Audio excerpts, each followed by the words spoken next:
Salut les amis, Ala ye Mali sɔn ka hɛrɛ don an kɔrɔ, hɛrɛ sɔrɔ sira, ka hɛrɛ don an kɔrɔ, ka sira don an kɔrɔ, an bɛ bɔ nɔgɔla sira, Ala y'an sɔn ka fɛn di Mali ma, a ma min di jamana tɔw ma. Ala ye Mali dugukolo fa sanu na, hali bɔli t'a ban, kan ko Musa taara ni tɔni 8 ye hiji sira la ka foso fati. An ka famaw bɛ ka fama jugu ni tubabu jugu olu bɛ ka jɛ ka sanu bɔ an kɔ ka nafa ti ka se malidenw ma. Balimaw, sanu kɔfɛ Ala ye uranium to an ka dugukolo jukɔrɔ, hali kɛcogo tɛ a la ka uranium bɔn 150 km² faleya ka uranium bɔn ye. A ma dan o dɔrɔn ma dɛ, a uranium bɔn Gao mara kɔnɔ ko 200 millions de tonnes o de estimelen do réserve ye. Masa ma dan uranium dɔrɔn ma dɛ, a ye jaman ton Kayi jamana kan 30 filons o de yera ye. 30 filons yera Kayi jamana kan, a ko Kayikaw dɔrɔn tɛ, a ye Sikasokaw sɔn walasa maliden bɛɛ bɛ se ka nafa sɔrɔ cogo min. Masa y'an sɔn jaman na, jaman min yɛrɛ ni ale nafa ka bon ni kuruw bɛɛ lajɛlen ye, jaman min ye kuruw ka dolo ye. Masa ye an sɔn jaman na ka 30 filons ko o di Kayikaw ma, ka jaman di Sikasokaw ma. Masa Ramani y'i to a ka sebaya kɔnɔ ka Lulu mara janɛ ko o to anw ka jamana kɔnɔ. Bafulabe mara, Nyoro mara, Falemé mara, Gourma, Adarar des Iforas,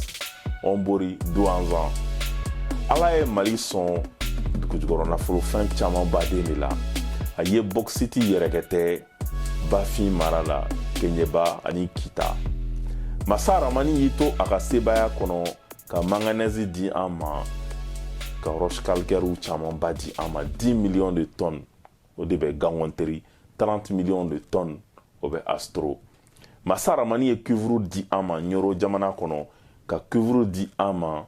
Utaguna n'o bɛ kɔrɔn fɛ. Masa Ramani tellement Mali ka d'a ye, a ye Mali sɔn maraburu la, a ye Selin kɛ ɲi dugukolo kɛ maraburu ye Bafulabe mara la, 10,6 millions de tonnes de réserve o de bɛ yen nɔ. A ma dan o dɔrɔn ma dɛ, maraburu kɔfɛ a ye gypsy di an ma, ka kaolin di an ma, ka phosphate di an ma, ka plomb di an ma, ka lithium di an ma Buguni mara la, 4 millions de tonnes o de réserve lithium bɛ Buguni mara la. Masa Ramani y'i to a ka sebaya kɔnɔ, Mali kanu Ala ni an ka maakɔrɔw barika kama, a ye schiste bitumé d'an ma, ka lignite d'an ma, hali kɔgɔ min bɛ kɛ ka baganw balo, Mali ye a d'anw ma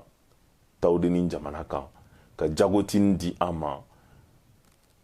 wa pétrole, a ye pétrole fɛnsɛ an ka dugukolo jukɔrɔ.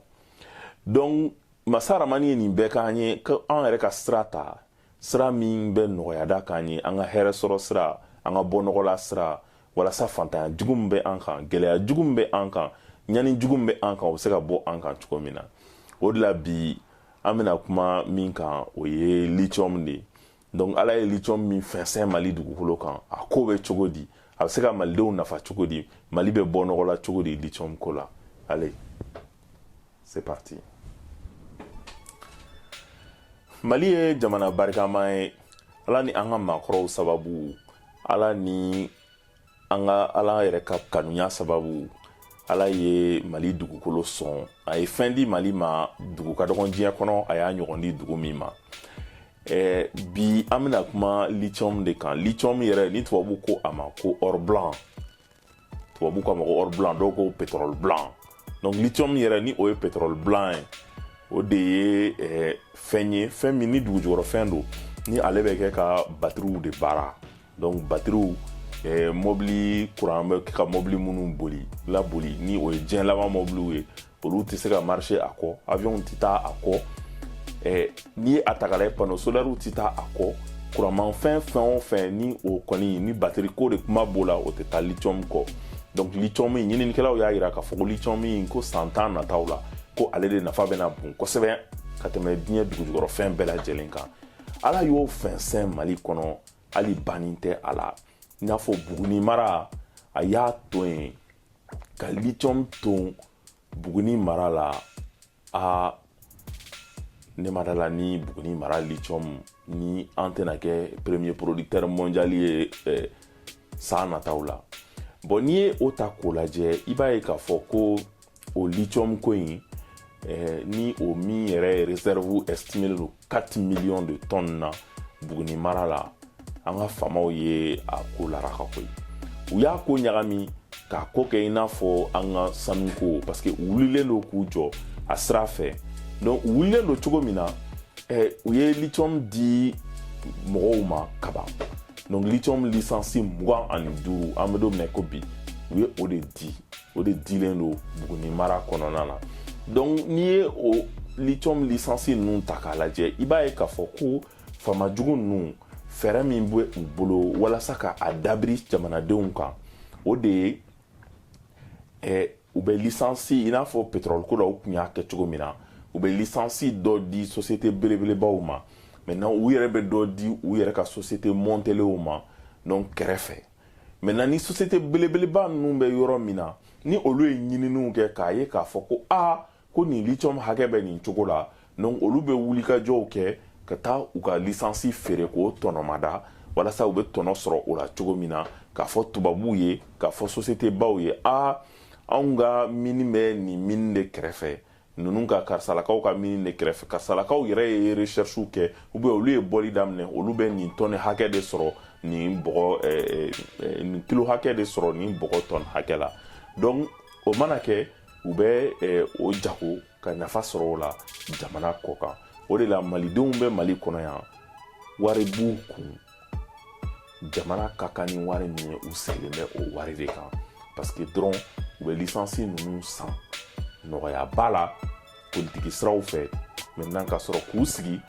ni minnu feerela mini baarakɛla sɔbɛlamanw ma olu ka licence ni olu ye baara daminɛ tuma min na u bɛ sɔrɔ ka taa u taw tɔnɔmada ka tɔnɔba ɲini o la jamana ti nafa sɔrɔ a la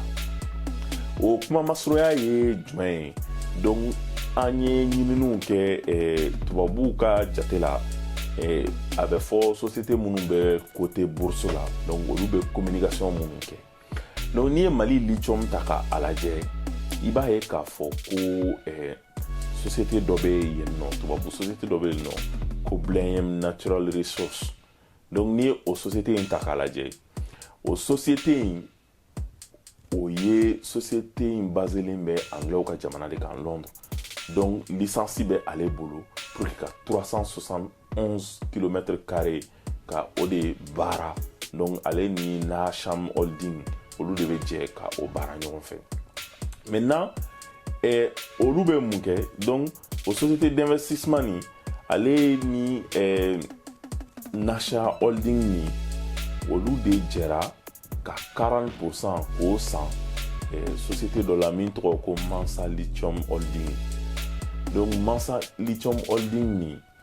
o société in fana o de ye licence tigi ye min bɛ lithium baara donc a b'i n'a fɔ sisan gouvernement bɛ lithium di Mansa Holding ma Dashu la maintenant Mansa Holding o bɛ sɔrɔ ka a tɔnɔmada ni société Nash Holding ni ma donc walasa olu bɛ se ka taa sugu la cogo min na ka taa feere tubabuw ma tubabu minnu bɛ nafa nɔfɛ lithium ko la donc Mali bɛ licence di fu la Mansa Holding ma Mansa Holding tɛ wari bɔ ale tɛ baara kɛ ale tɛ foyi kɛ ale kɔni b'a ka licence ni san a ka politiki sira fɛ ko o bila a kɔrɔ maintenant n'a y'a ka licence san k'o bila ale bɛ taa mɔgɔw de ɲini donc ni ale y'o mɔgɔw sɔrɔ sisan donc ale b'a f'olu ɲɛna ne ka mine a kɔni bɛ nin yɔrɔ la ne ka licence bɛ nin yɔrɔ la donc ne ka licence ne ma baara k'a la ne ma foyi k'a la ale tɛ foyi k'a la donc ale b'a fɔ dɔrɔn a ka argument ye min ye parce que ale ka licence kɛrɛfɛ Goulamina Lithium donc o projet o bɛ yen o projet in dun o menelen don Kodak Mineral PLC de fɛ donc Kodak Minerals PLC o société in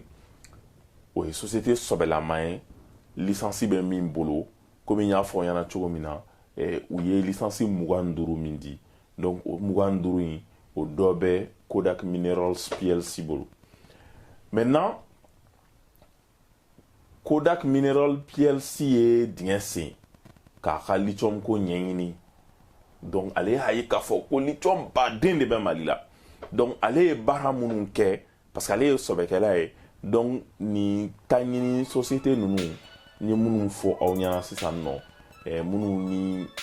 ni mansa lithium bɛ ɲɔgɔn bolo baara la. Donc olu bɛ taa sugu la k'a fɔ mɔgɔw ye lithium kɔni a licence feereta bɛ anw bolo dɛ, a ye na an n'an ka baara kɛ ɲɔgɔn fɛ. Mais parce que anw kɔni ka licence a bɛ Kodak Minerals PLC ka dingɛw de kɛrɛfɛ, anw n'olu man jan. Donc n'i ye u ka plaquette de communication ta parce que société minnu don ou société ninnu komi u bɛ tubabu la n'i bɛ mɔgɔw ka wari ɲini, donc n'i bɛ appel à l'épargne kɛ tubabu la, n'i bɛ se document de communication kɛ pour que investisseur ka wari bɔ, donc i bɛ plaquette de dilan. Donc n'i ye nin société ninnu ka plaquette ta k'a lajɛ, i b'a ye k'a fɔ a kɔnɔ argument kelen min b'u bolo dɔrɔn o de ye ko olu bɛ yɔrɔ min kɛrɛfɛ ko o ye Bulamina projet ye, ko o ye Kodak Minerals PLC ka yɔrɔ ye. Bon n'i ye o ta k'o lajɛ, i b'a ye k'a fɔ ko Bulamina lithium ni o société in en réalité o yɛrɛ bɛ ka bɔ o licence fana bɛ société min bolo minnu bɛ ka sanuko ɲɛɲini masigi ani dangasa mara la. Donc olu fana ye sanubɔlaw de ye. En réalité olu yɛrɛ ka baara tɛ lithium ko ye, mais licence kɔni dira olu ma nɔgɔya la. An b'a ɲɛɲini k'a dɔn yɛrɛ anw bɛ se ka nafa jumɛn sɔrɔ lithium na an ka jamana ye. An ye licence in kɔni ta ka di ninnu ma ten tɔ walasa u bɛ se ka an bɛ se ka nafa ni sɔrɔ a la bi cogo min na, ninnu bɛ se ka a baara cogo min na. Donc o kɔfɛ Bulamina yɛrɛ olu ye a ye k'a fɔ ko olu kɔni bɛna lithium nin bɔ. Bon n'i ye Bulamina ka projet ta k'a lajɛ, olu ko k'olu bɛ a bɔ a ciel ouvert de. Donc min na ciel ouvert, donc o ye ka dingɛba de tigɛ. Donc ko o dingɛba in k'u b'a tigɛ ka lithium bɔ Buguni mara la étape 2 san 13 kɔnɔ. Maintenant o Bulamina ka o projet in olu ko san o san olu bɛna $1,000,000 tonne $1,000,000 lithium $1,000,000 1 million de tonnes k'u bɛna o de bɔ san o san 13 kɔnɔ. Bon ni lithium prix ta k'a lajɛ ka ninnu ka investissement prix ta k'a lajɛ ka licence prix lajɛ, i b'a ye k'a fɔ anw ka nin lithium nin yɛrɛ fana o baradera de parce que anw tɛ ka foyi sɔrɔ a la. O mana tɛmɛ ka bɔ yen, n'i ye a ta k'a lajɛ Bulamina projet in yɛrɛ ni o ye Bulamina lithium ka projet ye ni sanu licence fana b'u bolo dangasa ani masigi. Donc u y'a jira k'a fɔ ko olu bɛna Buguni u ka yɔrɔ in k'u bɛna a lithium bɔ étape 2 san 13. Donc ko san o san k'olu bɛna $1,000,000 tonne $1,000,000 lithium tonne $1,000,000 u bɛna o de bɔ.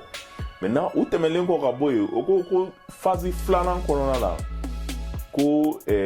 ni u ye lithium bɔ k'u bɛna usine sigi min bɛ lithium na baara. Maintenant o phase 2nan donc u ko u ka directeur yɛrɛ ni o ye Kevin Joyce ye. Kevin Joyce. Donc parce que société min bɛ Bulamina in exploité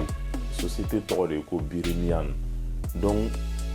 Birimian directeur n'o ye Kevin Joyce ye ni Bulamina lithium licence bɛ ale bolo. Masigi sanu fana bɛ ale de bolo, ale ni dangasa. Donc Kevin Joyce ale y'a jira k'a fɔ a ka communiqué de presse dɔ senfɛ ko diɲɛ kɔnɔ ko Buguni lithium ni projet in Bulamina projet in ko diɲɛ kɔnɔ ko bɔgɔ ma deli ka sen yɔrɔ la, ko min ma deli ka sen yɔrɔ la min ténère min lithium fanga ka bon ka Mali ta bɔ. Balimaw ni Kevin Joyce mankan ye. A ko diɲɛ kɔnɔ a ko il s'agit de l'un des plus gros projets à haute teneur en lithium au monde et nous continuons à concentrer sur l'accélération de son développement. Kevin Joyce côté. Kevin Joyce a ko diɲɛ kɔnɔ ko projet tɛ ni min lithium fanga ka bon kosɛbɛ ka Buguni ta bɔ. Kevin Joyce ma da o dɔrɔn ma dɛ a ta k'a lajɛ dɛ Kevin Joyce ko olu bɛna investissement min kɛ Mali kɔnɔ ko a bɛ bɛn 47,2 millions de dollars ko de bɛna kɛ investissement ye pendant toute la phase 47,2 millions de dollars jate ka nɔgɔn dɛ Kevin Joyce ko olu bɛna san 13 de kɛ u bɛ ka bɔgɔ bɔ san 13 in kɔnɔ ko san o san k'u ma bɔgɔ bɔ ko ye bɔgɔ tonne miliyɔn 1 ye k'u ma lithium sɔrɔ lithium tonne miliyɔn 1 ye san 13 san o san lithium tonne miliyɔn 1 Kevin Joyce ko ten o Kevin Joyce dɛsɛlen o la san 13 kɔnɔ o tɛ lithium tonne miliyɔn 13 ye Kevin Joyce dun ko k'ale bɛna 47,2 millions de dollars k'ale bɛna o dɔrɔn de investi mini baara la o tɛ dibɔ ye o ye dibɔ ye dɛ donc en réalité n'i ye a ta k'a lajɛ anw ka mini n'i ye jatew lajɛ i b'a ye k'a fɔ ko fɛn min ye 362 000 tonnes de concentré donc o de bɛ sɔrɔ en réalité ɲininikɛlaw yɛrɛ ko ten tɔ ko 332 000 tonnes de concentré lithium o de bɛ sɔrɔ sur une durée de 16 ans n'i ko k'i bɛ lithium in bɔ ni hakili ye walasa sigida kana sɛgɛn sigidalamɔgɔw kana sɛgɛn dugukolo kana sɛgɛn donc k'i b'a bɔ san 16 de kɔnɔ mais komi Kevin Joyce ko k'ale b'a ta bɔ san 13 donc Kevin Joyce bɛna nafa min sɔrɔ anw ta la ala dɔrɔn de b'o dɔn bon yanni o an yɛrɛ ka taa ni autorisation di Kevin Joyce ma walima mun de bɛ Mali yɛrɛ dɛsɛ ka 47,2 millions de dollars don a ka lithium na k'a exploiter k'a baara n'a kɛra Buguni dɔrɔn tɛ dɛ Sikaso denmisɛnnin bɛɛ bɛ baara sɔrɔ an bɛ lithium baara an yɛrɛ bɛ batterie dilan an bara yan kɔrɔtɔgɔ tɛ o san 10 an b'a ko bɛɛ bila sen kan an bɛ lithium bɔ an b'a baara an bɛ batterie dilan wa diɲɛ bɛɛ na i approvisionner anw bara n'i ye Dubaï ta k'a lajɛ ala ma Dubaï sɔn ka tɛmɛ anw kan pétrole dɔrɔn de bɛ Dubaï bolo diɲɛ dugujukɔrɔfɛn bɛɛ bɛ anw bara mais ko in bɛɛ ye hakiliko de ye o de la n ko an bɛ ka sira de ta ɲɔgɔn fɛ tantɔ hɛrɛ sɔrɔ sira parce que jamana in hali bi a tɔ b'a la a bɛ se ka lawuli donc ni an tɛmɛna o yɔrɔ kan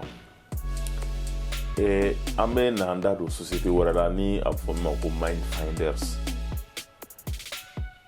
n'i ye Mindfinders ta k'a lajɛ i b'a faamu janfa min sigilen don an ka lithium ko la anw kɔ kan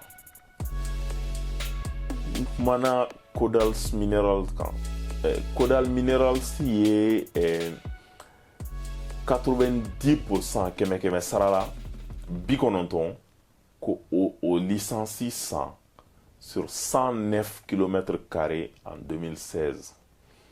donc en gros u ye licencie min di Kodal Minerals ma o ye de kɛmɛ sara la 90% donc o de bɛ a bolo komi Kodal Minerals ye société sɔbɛlama ye u ye presque licencie in di a ma food la parce que licencie in di $65,000 balima a lamɛn dɛ $65,000 bon ka min ye cahier de charge ye o ye secret ye hali n'i fasa kɛ kabulu ye i ɲɛ tɛ da o kan mais o kuma o 10% tɔ in o donc faama jugu ninnu u bɛ don o yɔrɔ de la u ka nafa bɛ sɔrɔ o yɔrɔ de la sanu na u y'a kɛ ten de c'est à dire que u bɛ société sɔbɛlama ɲini ka 90% di o ma o bɛ baara bɛɛ kɛ ni tɔnɔ sɔrɔla 10% olu yɛrɛ b'o o gérer maintenant u ma da o dɔrɔn ma dɛ min ye convention ye convention tɛ publier n'o tɛ normalement Mali sanuko bɛ cogo min Mali lithium ko bɛ cogo min Mali cuivre ko bɛ cogo min Mali pétrole ko bɛ cogo min na ni convention fɛn fɛn signena société fɛ convention kan ka publier de walasa malidenw bɛ bɔ kow kalama cogo min na wa convention publierli dɔrɔn tɛ dɛ convention kan ka kɛ standard de c'est à dire que a man ka kɛ ni société min nana o b'a ta négocier o bɛ taa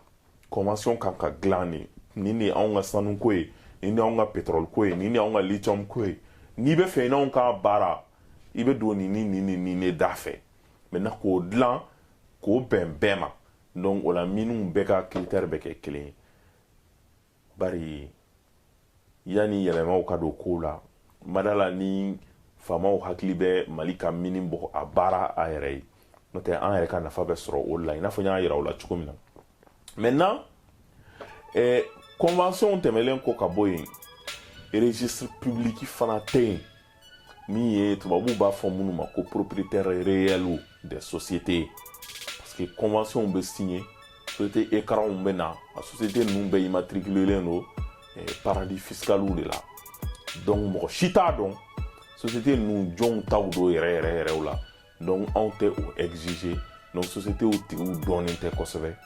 donc o fana bɛ na ni fɛn ye fɛn min b'a jira k'a fɔ ko faamaw ka laɲini tɛ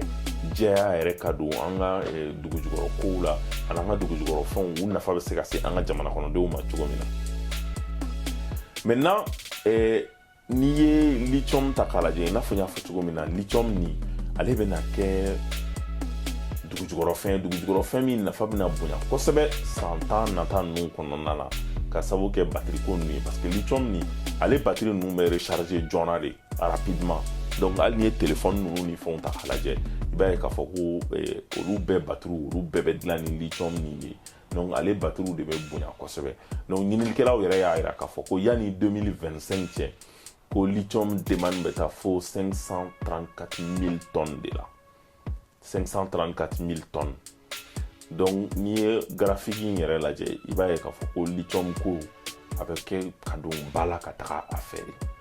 bon lithium ko demande o bɛ na bonya donc ni demande dun bonyana o bɛ n'o fɔ sugu de donc demande bonyana prix bɛ yɛlɛ donc ni prix yɛlɛna o b'a sɔrɔ anw y'an ka licence bɛɛ di société t'anw yɛrɛ bolo min bɛ lithium baara donc tubabuw bɛ n'a bɔ yan donc ka taga n'a ye ka taa baara o baara donc a nafa foyi tɛ se anw ma a bɛ kɛ i n'a fɔ sanuko u b'a fɔ ko sanu bɛ baara ni minɛn minnu ni dɔnniya minnu ye k'olu tɛ anw na anw bɛ san 100 kɛ an ka sanu bɛ ka bɔ ko o sanu baara dɔnniya tɛ anw na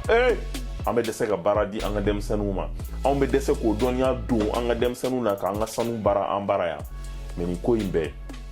n y'o kelen de fɔ ala ye sira don an kɔrɔ a ye hɛrɛ sɔrɔ sira don an kɔrɔ parce que nin bɛɛ ye faama jugu ka laɲini de ye n ye 10% min fɔ Kodal Minerals PLC ka contrat la ni 90% de b'a bolo